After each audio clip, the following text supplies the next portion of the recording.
नमस्कार दोस्तों। आज हम इस वीडियो में बात करने वाले हैं नेशनल डिफेंस एकेडमी यानी कि एनडीए के बारे में। तो एनडीए के यहाँ पर मैं जो है पूरा प्रोसेस बताऊंगा कि आप यहाँ पर ट्वेल्थ जो है अगर आप कर रहे हैं या ट्वेल्थ पास कर चुके हैं तो आप एनडीए में एडमिशन किस तरीके से ले सकते हैं, जिसमें आप जानते ही होंगे एनडीए के जरिए आप इंडियन आर्मी, इंडियन एयरफोर्स और इंडियन नेवी में जा सकते हैं। तो यहाँ पर मैं पूरा सिलेक्शन प्रोसेस बताऊँगा। यहाँ पर आपके एप्लीकेशन फॉर्म भरने से लेके ट्रेनिंग प्रोसेस तक यानी कि ट्रेनिंग तक का जो प्रोसेस है वो क्या रहता है, यहाँ पर मैं इस वीडियो में पूरा बताऊंगा। तो आप इस वीडियो को पूरा ज़रूर देखिएगा। और यहाँ पर अगर आप जो है ट्वेल्थ कर चुके हैं तो यहाँ पर मैं बता देता हूँ तो भी आप इसका फॉर्म भर सकते हैं।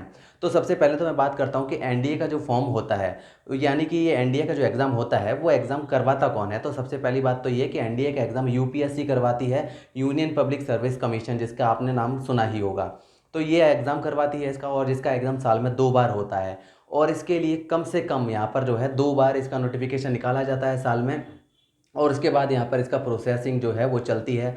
तो इसके लिए यहाँ पर जो है एलिजिबिलिटी क्या चाहिए, एग्ज़ाम फ़ीस क्या होती है, ये इसके बारे में पहले हम बात कर लेते हैं। तो सबसे पहले मैं यहाँ पर बता देता हूँ कि अगर आप इसका एप्लीकेशन फॉर्म भरने वाले हैं तो इसकी जो एग्ज़ाम फ़ीस होती है वो मात्र 100 रुपये होती है। उसके बाद बात करते हैं कि एलिजिबिलिटी क्राइटेरिया क्या होना चाहिए। तो एलिजिबिलिटी क्राइटेरिया में आपके सबसे पहले आ जाता है एज लिमिट। तो एज लिमिट यहाँ पर आप पहले ये जानते ही होंगे कि ट्वेल्थ पास अगर आप हैं या ट्वेल्थ कर रहे हैं तो भी आपकी एज जो है वो 16.5 साल कम से कम होनी चाहिए, तो ही आप इसका फॉर्म भर सकते हैं। और ज़्यादा से ज़्यादा यानी कि मैक्सिमम एज जो है वो 19.5 होनी चाहिए। तो आपका यानी कि 16.5 से 19.5 के बीच में इसकी एज होनी चाहिए, तो आप यहाँ इसका फॉर्म भर सकते हैं। ये तो हो जाता है एज लिमिट। उसके बाद क्वालिफिकेशन में काफ़ी बच्चों को कन्फ्यूजन रहता है कि क्वालिफिकेशन क्या जो है रहती है। वैसे तो ट्वेल्थ पास सबको मालूम है, लेकिन यहाँ पर जो है ट्वेल्थ अपीयरिंग भी इसको भर सकते हैं।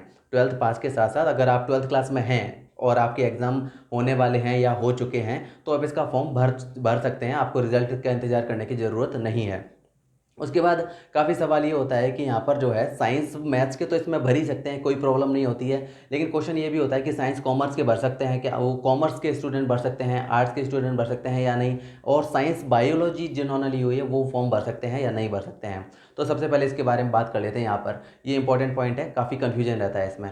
तो यहाँ पर मैं आपको बता देता हूँ कि इसमें जो है आप कॉमर्स के हैं तो भी इसका फॉर्म भर सकते हैं, आर्ट्स में है तो भी इसका फॉर्म भर सकते हैं, और साइंस बायोलॉजी लिया हुआ है तो भी इसका फॉर्म भर सकते हैं। ये मैं बात कर रहा हूँ साइंस मैथ्स के अलावा। तो यहाँ पर इसका आप हर वर्ग यानी कि हर स्ट्रीम से भर सकते हैं, कोई भी स्ट्रीम है आपकी, आप इसका फॉर्म भर सकते हैं। लेकिन यहाँ पर जो है ये कन्फ्यूजन दूर कर देता हूँ कि इसका फॉर्म भर तो सकते हैं, लेकिन साइंस मैथ्स वाले यहाँ पर जो होते हैं वो एयरफोर्स, नेवी और आर्मी तीनों के लिए ही एलिजिबल होते हैं। जबकि जो बायोलॉजी के, कॉमर्स के, आर्ट्स के जो स्टूडेंट होते हैं वो केवल और केवल जो है आर्मी के लिए ही एलिजिबल होते हैं, यानी कि इंडियन आर्मी में ही एलिजिबल रह सकते हैं। यहाँ पर वो नेवी के लिए अप्लाई नहीं कर सकते हैं, क्योंकि नेवी के लिए जो है वो इसमें जब ट्रेनिंग पीरियड होता है उसमें आपको बीटेक करवाई जाती है, और बीटेक केवल जो है साइंस मैथ्स वाले कर सकते हैं। नेवी के लिए जो है वो बीटेक कंपलसरी होती है, जो कि साइंस मैथ्स वाले कर सकते हैं। तो इसलिए मैं यहाँ पर बता दे रहा हूँ। उम्मीद है कि आपका कन्फ्यूजन ये दूर हो गया होगा। और इसके अलावा बायोलॉजी की बात करें तो यहाँ पर जो साइंस बायोलॉजी के जो स्टूडेंट होते हैं या फिर कॉमर्स और आर्ट्स के स्टूडेंट होते हैं वो आर्मी ज्वाइन करने के साथ साथ एयरफोर्स में एक और इसमें होती है पोस्ट, नॉन टेक्निकल की जो होती है ऑफिसर्स के लिए, उसमें ज्वाइन कर सकते हैं। अदरवाइज वो ज्वाइन नहीं कर सकते, यानी कि टेक्निकल के लिए वो स्टूडेंट ज्वाइन नहीं कर सकते। बायोलॉजी, कॉमर्स और आर्ट्स के स्टूडेंट नहीं ज्वाइन कर सकते हैं टेक्निकल में। लेकिन और नेवी के लिए तो बिल्कुल ही नहीं कर सकते, केवल इंडियन आर्मी ही है जिसमें वो जा सकते हैं। और हाँ, ये कन्फ्यूजन मैं वापस दूर किए देता हूँ कि इसका फॉर्म सभी स्ट्रीम के यानी कि सारी की सारी स्ट्रीम के भर सकते हैं, इसमें कोई भी कन्फ्यूजन नहीं रहना चाहिए। ये तो यहाँ पर 2 पॉइंट हो जाएंगे। उसके बाद हम यहाँ पर बात करते हैं कि इसका एग्ज़ाम पैटर्न कैसा रहता है। एग्ज़ाम जो है पैटर्न जो बनता है, तो एग्ज़ाम यहाँ पर पहले मैं बात करता हूँ कि इसमें पेपर 2 होते हैं। तो पेपर 2 यानी कि पेपर 1 और पेपर 2 एक ही दिन में दोनों एग्जाम हो जाते हैं। पेपर 1 में आपके मैथमेटिक्स का क्वेश्चंस आते हैं, जिसमें यहाँ पर जो है आपके ये टोटल पेपर जो होता है ये आपके 300 मार्क्स का होता है। 300 मार्क्स का मैथमेटिक्स का पेपर है ये केवल, जिसमें आपको 2.5 घंटे का टाइम दिया जाता है। तो ये तो हुआ पेपर 1। उसके बाद पेपर 2, इसमें काफ़ी बच्चों को इसमें भी काफ़ी कन्फ्यूजन रहता है। तो पेपर 2 जो होता है ये 2 पार्ट में आता है। तो 2 पार्ट यानी कि इसमें ऐसा नहीं है कि पेपर अलग अलग होते हैं, पेपर एक ही होता है। इसमें पार्ट 2 होते हैं, एक होता है पार्ट ए और एक होता है पार्ट बी। पार्ट ए में इंग्लिश के क्वेश्चंस आते हैं, और मैं पहले बता देता हूँ कि जो पेपर 2 होता है वो टोटल 600 नंबर का होता है, जिसको हम GAT यानी कि जनरल एबिलिटी टेस्ट भी कहते हैं। ये भी 2.5 घंटे का होता है। इसमें 2 पार्ट होते हैं, पार्ट ए और पार्ट बी। पार्ट ए में इंग्लिश के क्वेश्चन पूछे जाते हैं जो 200 नंबर के होते हैं। 200 नंबर के क्वेश्चन केवल इंग्लिश के हैं पार्ट ए में।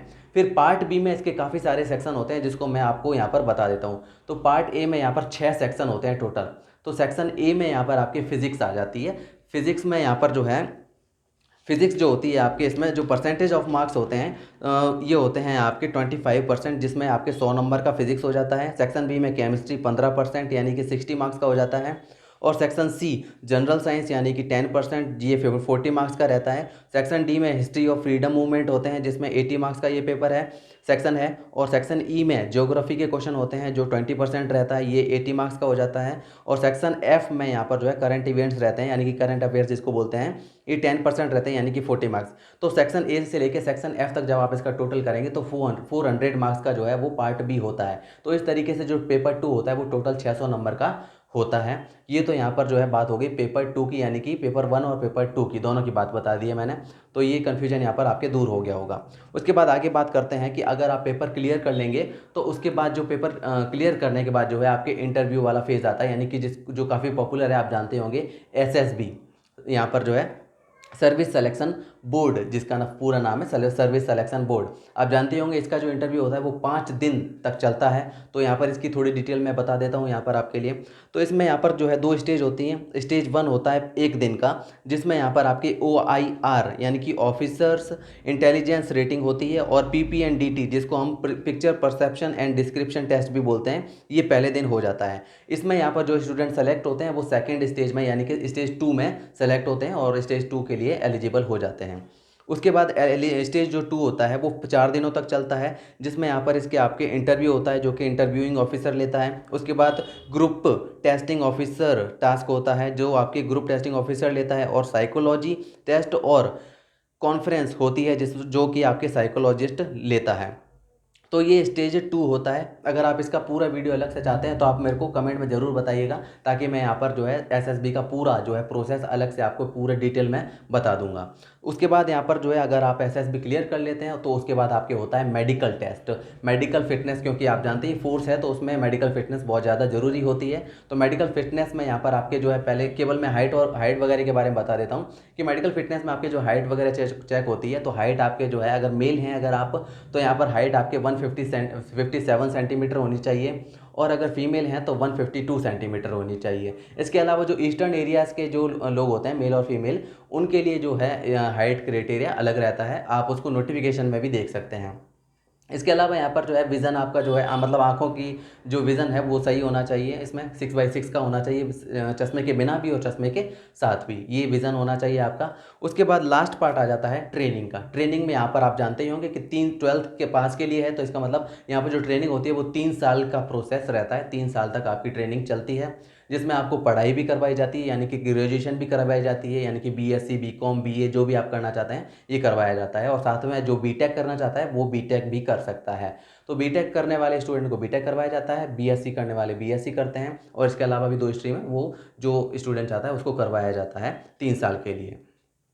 तो ये तो हो जाता है यहाँ पर आपके ट्रेनिंग प्रोसेस 3 साल तक लगातार चलता है। और वे यहाँ पर बता देता हूँ कि 3 साल यहाँ पर ये जो ट्रेनिंग चलती है ये कंप्लीट ट्रेनिंग नहीं है। उसके बाद जब ये अपना स्ट्रीम सेलेक्ट कर लेते हैं, यानी कि जो आर्मी में जाना चाहता है वो आर्मी में चला जाता है, वो जो नेवी में जाना चाहता है वो नेवी में चला जाता है। उसके बाद जो नेवी के अलग से सेंटर्स होते हैं उसके लिए भी उनकी अलग ट्रेनिंग होती है, आर्मी के लिए उनकी अलग ट्रेनिंग होती है, और एयरफोर्स के लिए अलग ट्रेनिंग होती है, वो तकरीबन 1 साल की रहती है स्टूडेंट्स के लिए। तो इस तरीके से जो है वो NDA के सेलेक्टेड स्टूडेंट्स का वो जो है पूरा प्रोसेस रहता है। उम्मीद करता हूँ कि यहाँ पर आपको इस वीडियो में ये प्रोसेस पूरा समझ में आया होगा। यहाँ पर अगले वीडियो में अगर आप जानना चाहते हैं कि जो स्टूडेंट्स होते हैं जो सेलेक्ट होते हैं क्या उनको NDA एडमिशन के लिए फ़ीस देनी पड़ती है, ये अगर आप जानना चाहते हैं तो अगले वीडियो में मेरे साथ ज़रूर रहिएगा, यानी कि चैनल को सब्सक्राइब ज़रूर कर लीजिएगा, ताकि यहाँ पर इस तरह की डिटेल भी आपको पता चल सके। Thank you.